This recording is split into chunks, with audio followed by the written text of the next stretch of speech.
power struggles, hallucinations, and a 36-hour shift in the ER, all that and more. Stay tuned. You're tuned in to AfterBuzz TV, the ESPN of TV talk. Now, let the buzz begin. Hi, AfterBuzzers. This was a long episode. Just the 36 kept running in my mind. Again, welcome. I am Taquaila, and with me to my left. Hi guys, it's me again, Carlina Will. We are the two holding it down for the Good Doctor After Show. So, Carlina. Yes. Tell me your overall thoughts on this week's episode. Oh my gosh. Okay, first, I'm glad that Shaun finally answered Leah's calls, and then Dr. Glassman's surgery, and then some craziness happened with Dr. Lynn that we have to talk about. So, I'm with you on that one too. I actually love the Dr. Lynn. I like to see when we PowerPoint or pinpoint one particular actor that's not like Dr. Shaun or, Claire, yes, the original. So that was great too. And I'm actually on the other end of you, I wanted him to like ghost Leah just a little more, like ignore her just a little bit more. So with that, let's get into the first topic. And just this episode came with a lot of different power struggles throughout the end, and I feel like Claire was kind of in the midst of most of them. So we'll start with her and Dr. Andrews. She goes up there trying to give suggestions on the max hour shift and how it could be better, not only for the surgeons, the attendees, everyone involved, because if you're tired, there's errors that could happen, and then in the hospital, you're dealing with life and death. Yes. What did you think about that moment when she went to speak to Dr. Andrews? You know what? I could see from Claire's perspective, with you saying about, them being tired and the long hours and et cetera, but the whole point of flex hours, why doctors have them, is so they can have more time with their family. So more time on shift, and then they get like 2 days with their families, like off shift.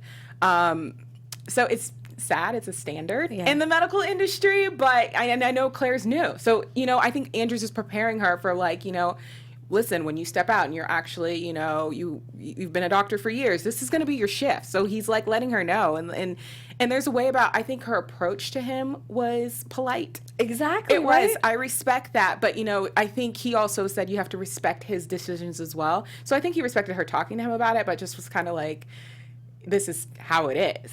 So we go back to her criticism. It was like, be more assertive. Yes. So did you think she was assertive in a respectful manner this episode, or do you think he meant be assertive on your job, but not when it comes to me as your boss?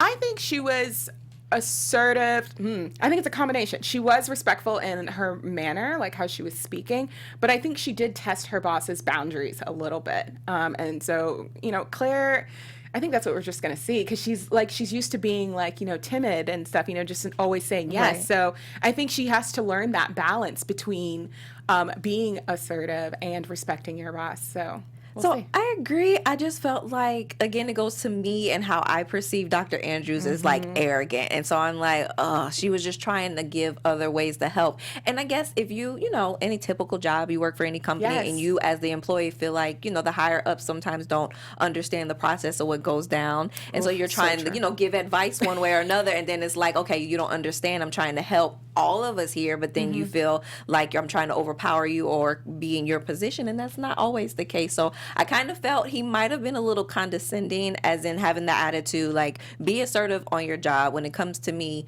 don't bother me. So I was like, I took that maybe in that realm.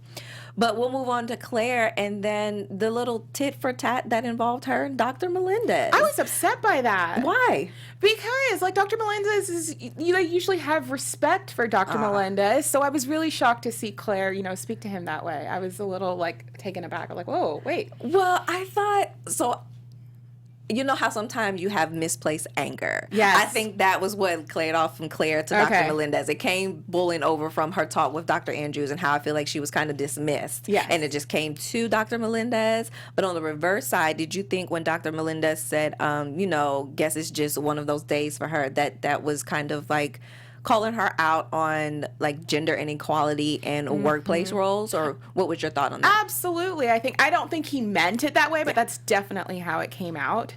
And it happens all the time in a corporate workplace, because I have a corporate job. So Yes. people are just like, oh, it's just that day for her. It's that time of month. And you're just like, no, she was, the long hours were bothering her. The situation was bothering her. And she's trying to tell her supervisor what, her conversation with Andrews, and he's completely dismissing her, saying, I don't know what's wrong, after she just explained to him what was wrong.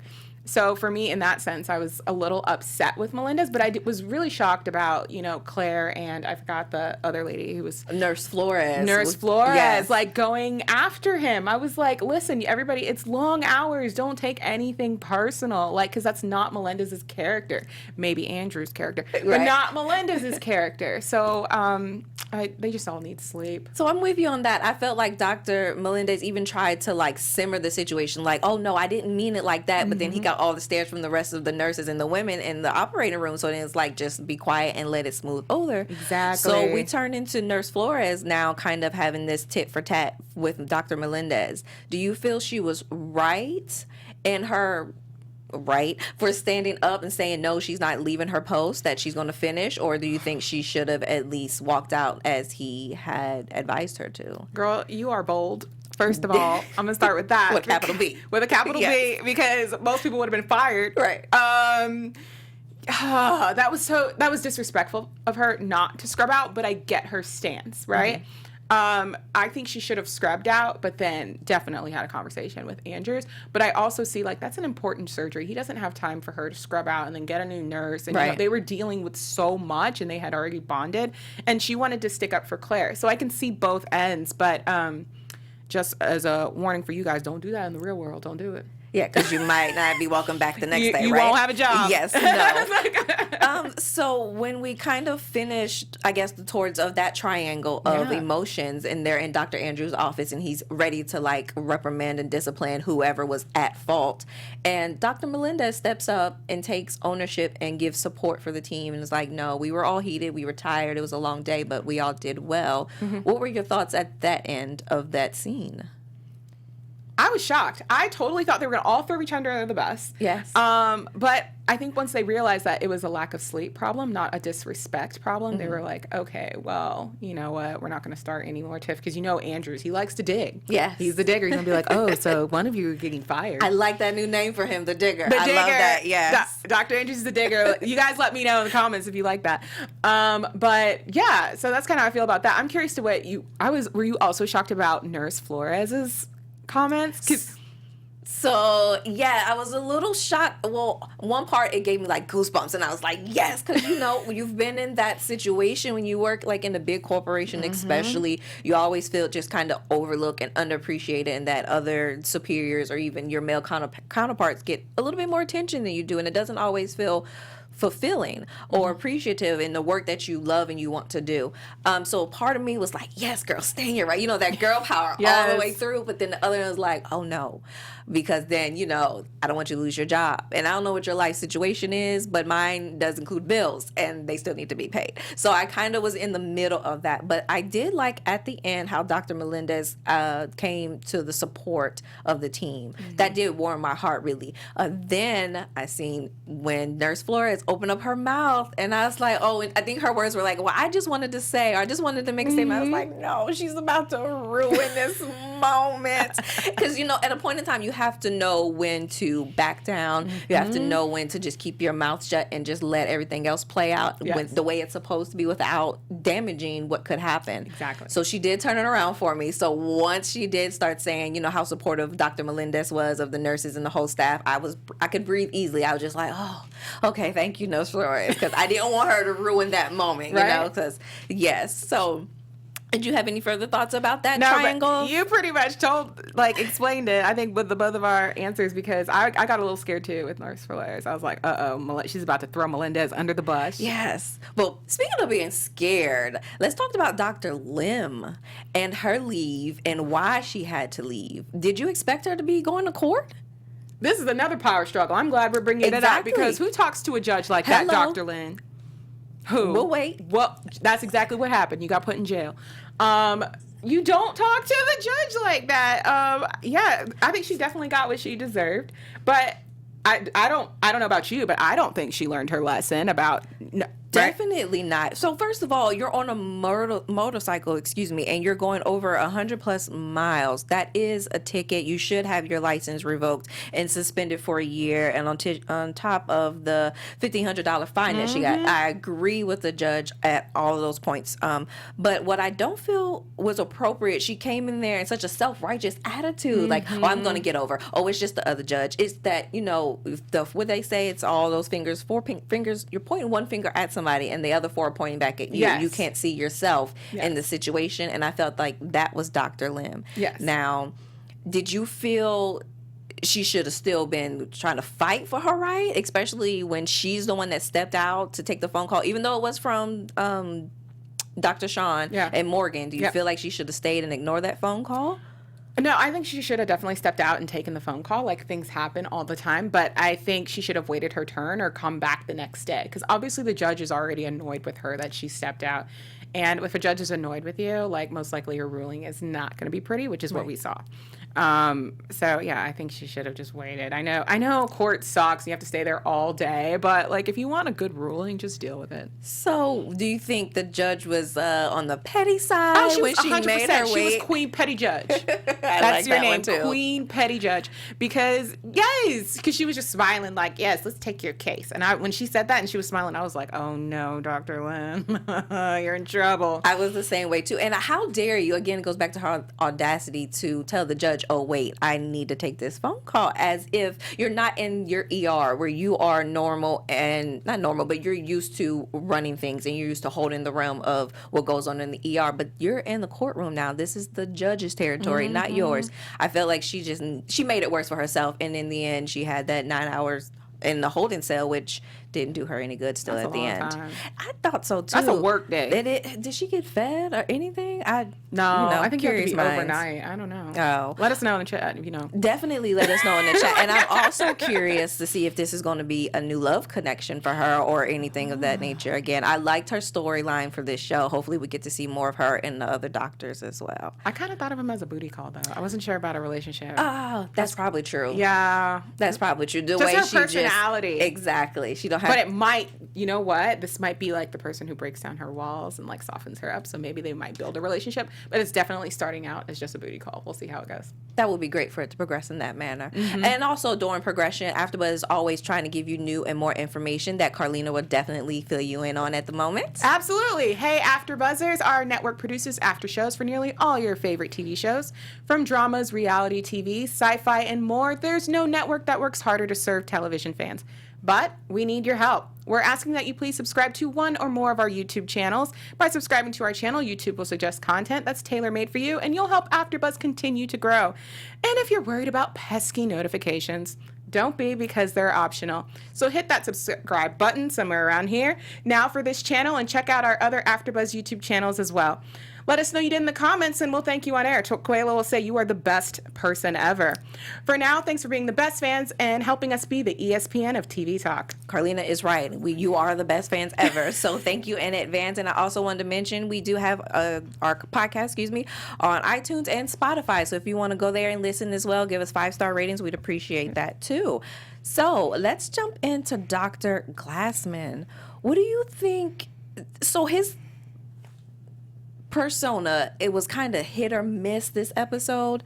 Do you think it was still more so because of the surgery? Because like Dr. Murphy said, it was great, it was a success, and he's doing well. So do you think it's just his mentality of still what he's going through and trying to process it all, that he's trying to push people away, or is he just turned into this grumpy old man? No, I mean, any medical disability, when you're not used to being yourself, like if you're sick or you hurt your hand, like everyone gets grumpy because you have to rely on somebody else to help you. So from going from an independent person to having to be dependent on others, that takes a toll on a personality. So I think that's what he's really upset with, because he's used to, being the doctor in the room, telling the patients when to go to sleep. So I think it's just him getting used to being on the opposite side and Can we wait? Let's rewind back to when Dr. Shaun, the whole episode, him starting off super cheery, yes. and getting it to see him just be like a Walking really on happy person. sunshine. Yes, that's exactly what I thought. Thank you so much for that, writers. That was really cool. It really was. I loved it. So yeah, that's what I really think Dr. Glassman is struggling with is his new life for right now, you know, because we see him battling with the hallucinations, and towards the end we see his daughter, you know, he's talking to his daughter who unfortunately passed away, so the fact that he can see her. And usually with brain surgeries, I found out, my dad had brain surgery, this is usually common for these patients. Yeah, and it's a struggle, you know, because it's messing with all your emotions, your physical limitations, because everything's usually numb at first, and then you have to regain those motor skills back, you know, from physical therapy and everything like that. Well, he seemed like his attitude definitely was still intact. Attitude intact. And I do agree with you, or actually opening my eyes to the fact that he's going to have someone take care of him. Yes. And I'm wondering if that person is going to be Shaun. And if so, how that may irritate him more than actually help him. Because, you know, he has his moments where he has to actually have patience with Shaun. And he's the one usually that's the adult, the one that's, you know, giving Shaun these things to do in his life and throughout his life. And now it's going to be reversed. Yeah. I think that's going to be hilarious, number one, but also I think it's going to be a moment to where he's going to have to like die to himself in a sense and allow people to help him. Yes. So we'll see how he progresses in that manner. Also, about the hallucinations, what do you think that message from his daughter was about? And especially when he asked, like, am I dead? And she was like, no, silly, you're not dead. What do you think the purpose of that hallucination was for Dr. Glassman's life? I think we're going to see a lot of that in like the next episode, so we're going to have to like wait for predictions. Yeah. My predictions on that one. But I Okay. think that has to do with something about, you know, how his daughter passed, maybe facing that. And I also wanted to say the hallucinations too. So, quick story. Younger, high school, I probably shouldn't even said that, but days where you engage in extracurricular activities that you think are harmless, you're just a child or just ignorance or whatever you want to blame it on. I blame it on.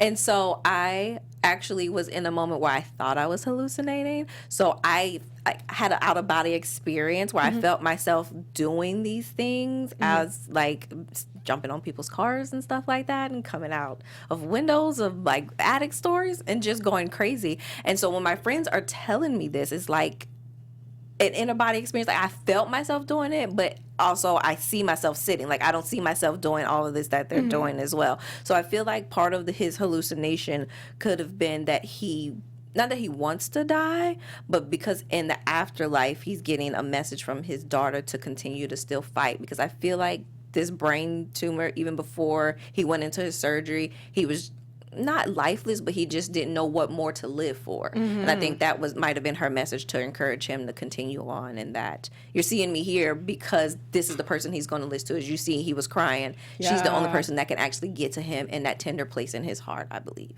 So, like you said, I do think that we'll see more, actually, and I hope we do see more about the relationship between him and his daughter and what actually happened, because I don't remember anything from first season either. No? Okay, I just wanted to make sure. So, with that being said, I want to know, have you ever worked a 36-hour shift?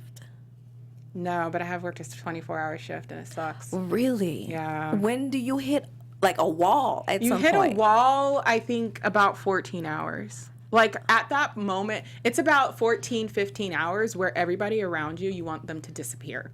So, like Dr. Lim said, you know, you'll get used to the fatigue, and after a while, it won't even bother Everybody you. So annoys you. Anything annoys you. Yeah. It's like you're at your breaking point because your body is just so deprived to where, like, your rationality of, like, thinking is, like, gone. You're just, like...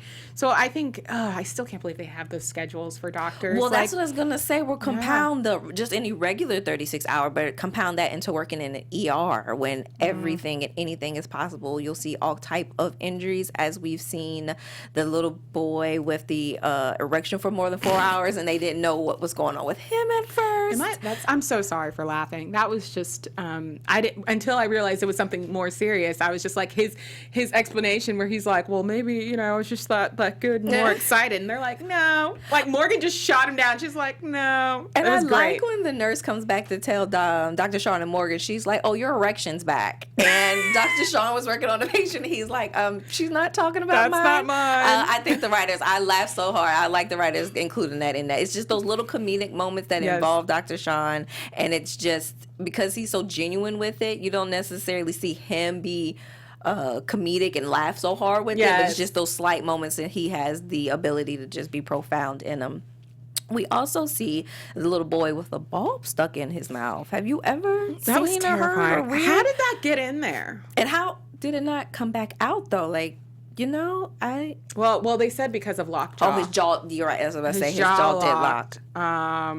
I just found it interesting, like how Shaun figured it out. You know. Yes. From talking with Claire, and he's like, oh, wait. And you wall it off. That's great. And I love how he comes to those aha moments in a sense.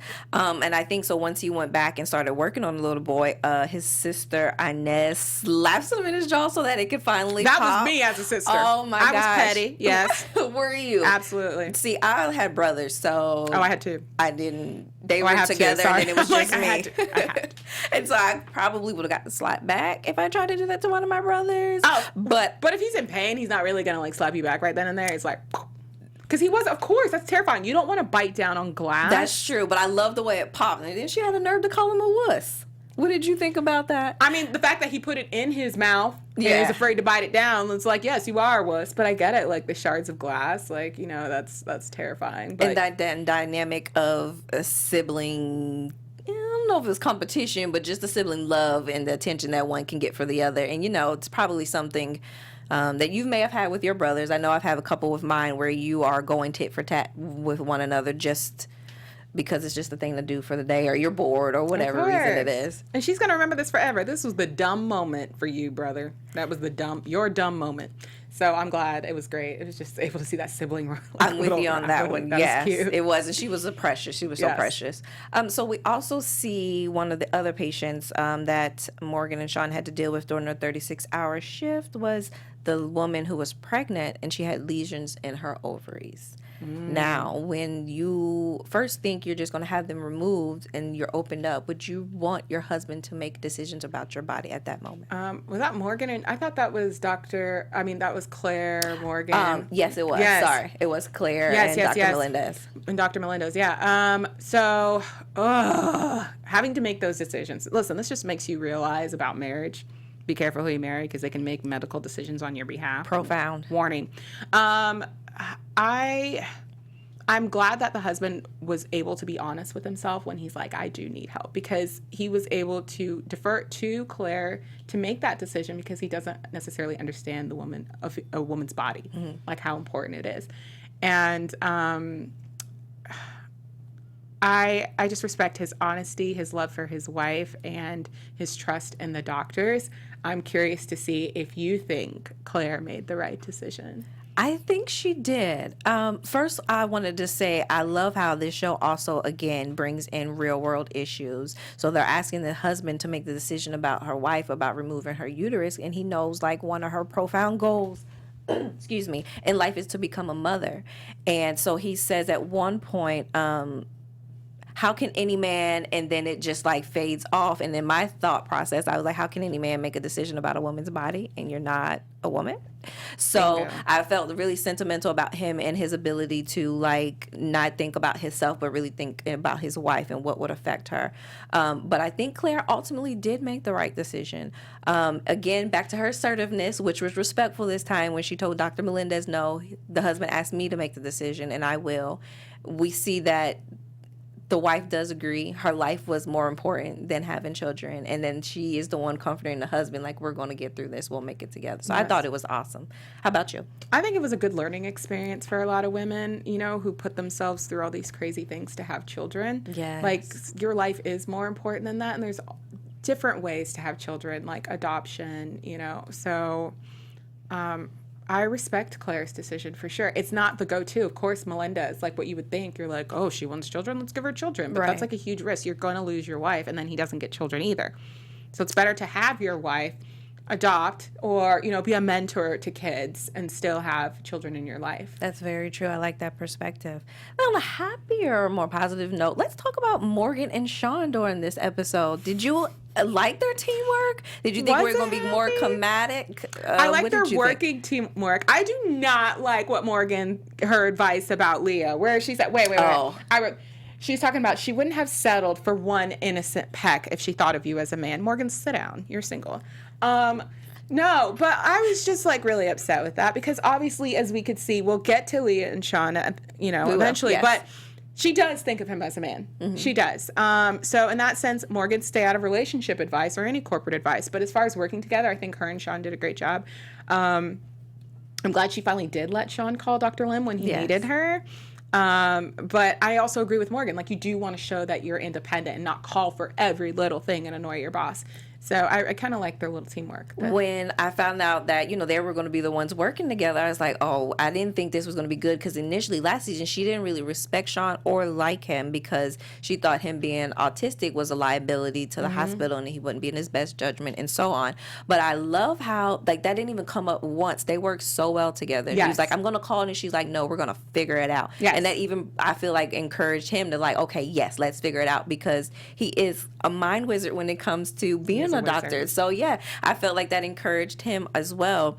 And I totally agree with you. Have several seats, Morgan. A stadium of them, please. When you're giving unwarranted advice, first and foremost, that's just a pet peeve of mine. If I didn't ask, don't give it. Okay. And then secondly, for it to be so negative because you don't know the relationship. Now, if it was Claire, on the other hand, I might have taken it with a grain of salt a little better. But it's Morgan. You don't even have a relationship with Dr. Dr. Murphy. So why even give him any type of relationship advice? And then it was wrong at that. So you made him start to think about himself and be self-conscious about what it is Leah may or may not want. And then just even Claire. And Claire is a genuine friend. How Claire get in this? That's what I wanted to know, too. Keep Claire out your mouth, Morgan. Sit down. So I guess we can agree that they don't want him, or they're not feeling sorry for him. They are actually being his genuine friend. Mm-hmm.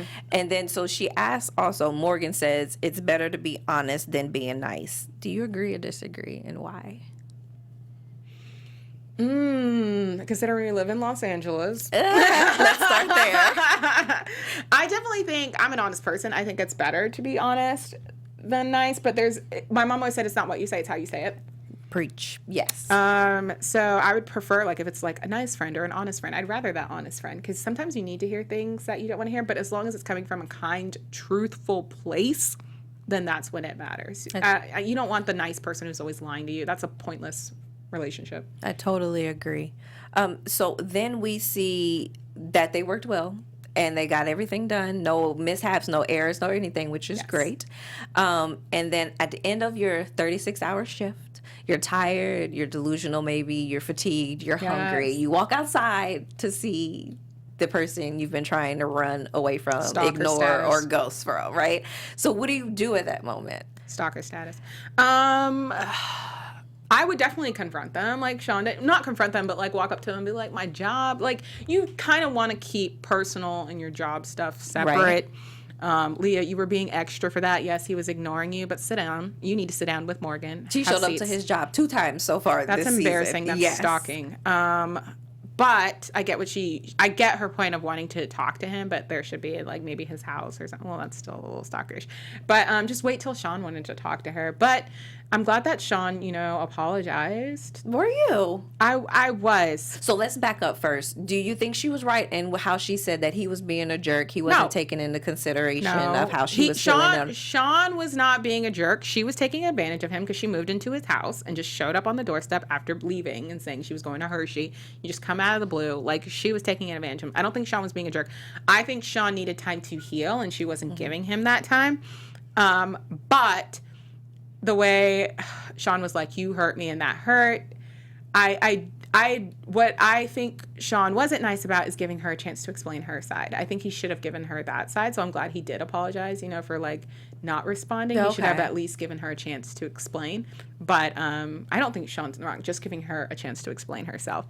And then Leah, he's not a jerk. He just needed time to heal. And I get, like, she's like, he's a bad, I don't know. What do you think? I felt like that too. He did need time to heal, and he told her that in his outrage when last week's episode, that he needed time. He felt hurt, and she just left him, and then she just all of a sudden pops up out of nowhere, no phone call, no nothing. I'm presuming there's been no communication during her time that she was in Hershey. And then not only I'm here, but I need to crash at your crib. Like, can I crash at your house too? So then that, and I feel like he said, he was hurt.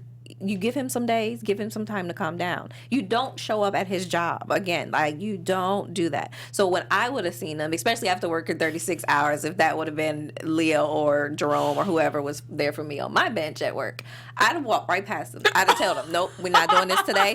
You better try it tomorrow or 2 days after I recover, and I can be in my right mind. Yes. Because then again, I'm liable to say maybe some things I want to have to retract later, and I don't want to have to be that person. Yes, it is. And I always felt like she was just entitled, and she was selfish. Last season, she wanted Shaun to become the person he wanted to become, to have fun and experience new things, and also know how to talk and communicate with him. Yes. So for her to blast off on him in that manner, and for it to be so self-righteous and call him a jerk, I was like, I hope he doesn't internalize this, because it really wasn't. I don't feel he was in the wrong either. No. So that was this week's episode in a nutshell. Yes. I guess we can get into predictions now. Let's do it. So... And now, your AfterBuzz TV predictions. Carlina, Yes. take the floor. Okay, y'all ready for it? Okay, first of all, Dr. Glassman, we're eventually going to find out what happened between his daughter and, with her passing, Right. etc. So I'm excited to dig into that, because I feel like there's a lot of hidden messages, because she was like in the promo for next week, she was like, let's talk about why I'm really here. And I was like, Yes. why is she there, Dr. Glassman? Because there's something happening. Our minds are there. Yes. Shawn and Leah are going to have to sit down and have another conversation. It Right. did not end well, so I'm expecting to see that. I would like to see them chat as friends. I don't really want a romantic relationship. It just has like a friendship relationship to kind of... So Shaun knows how to deal with like conflict with a past love interest, because he hasn't dealt with that Right. yet. So just to see him grow as a person. Morgan's still going to be Morgan. I'm not giving her any hope. I think the Melendez-Claire story still has something, there's still stuff going on with the power struggle. I think, just for Andrew's sake, they kind of like let it settle, but I think Melendez is definitely going to have a talk with Claire afterwards, or talk, they're going to have to mention it. So there was someone in the comments last week that said they see Claire and Dr. Melendez hooking up. And I was like, ooh, okay. That could be it. They say hate is a form of love, so it might turn around. But I think our minds are together, I said earlier, because I felt like as well, we're going to see more of what happened to Dr. Glassman's daughter, and I feel like he's going to be part of it. Like, he's going to be the one that was supposed to be operating on her or couldn't save her in some form, resuscitate her, or whatever it may be. And so I feel like that may be what their relationship is, and why he may or may not be so stronghold, I guess maybe could be the right word, when it came to Dr. Murphy coming into the hospital and joining the hospital. This is his second chance to get it right. And then I also think that at some point during his recovery, especially when he has to do radiation and chemo, he's going to end up hurting Shaun's feelings. And that's going to be another relationship that Shaun's going to have to learn how to repair, actually talk about his feelings, have a conversation, and then work on the forgiveness and healing from whatever may come between the two of them. I love Claire. I think she's showing her assertiveness. I think that's going to be like each of her and Morgan. Morgan was teamwork. She was assertiveness. And do you remember Dr. Shaun's critique or criticism? I don't remember either. If you're listening, It was communication, talking to people. Okay. Yeah. So then, He's they're doing pretty all good. working on that Yeah, throughout they're this working season. on So it. I'm ready to see how that all progresses throughout. But before we go, did you have any other notes or any other comments that you wanted to make? I kind of wanted to know your prediction on Dr. Lim. Oh, Dr. Lim. So first of all, I don't know why I was excited for her to have intercourse, but I was. I was like, yes, let me see something, I don't know, just outside of the hospital, because that's where we see that's where most of their lives are. So I wanted to see more about their lives outside. I think that she's going to come back. I feel like she almost told them why she had to take a leave or why she was gone or on call during the day. And her story about what happened in court, I think, is either going to come out through her or it's going to come out in some other form to where I don't think it's going to embarrass her necessarily, but it's going to make her have her guard up and be this Dr. Andrews type of person, but in the ER, like just self-righteous. I don't care. This is what I do. I live my life the way I want to person. But how about you? I'll throw that question back to you. I like that you said that eventually what happened in court might come out, especially going to jail. Like that's, they might find out. I think Andrews, that would definitely affect her being, chief of surgery, because she's like up with like Melendez on it, and I think that's why she said she didn't mention it to them because she didn't want it to affect them. So come on, there's a storyline there. Full circle. That's why I was like full circle. They can ask us to be writers, right? Yeah. So again, guys, thanks for chatting with us and listening to us on iTunes and Spotify this week on the Good Doctors After Show. I am Taquaila. Hey guys, you can follow me on Instagram at Cooking with Carlina and then on Twitter at Cook with Carlina. And you can follow Taquaila at Taquaila_I am. Again, thanks for chatting with us and same time next week. Okay. Our founder, Kevin Undergaro, Phil Svitek, and me, Maria Menounos, would like to thank you for tuning in to AfterBuzz TV. Remember, we're not just the first, we're the biggest in the world, and we're the only destination for all your favorite TV shows. Whatever you crave, we've got it. So go to AfterBuzzTV.com and check out our lineup. Buzz you later. The views expressed herein are those of the hosts only and do not necessarily reflect the views of AfterBuzz TV or its owners or principals.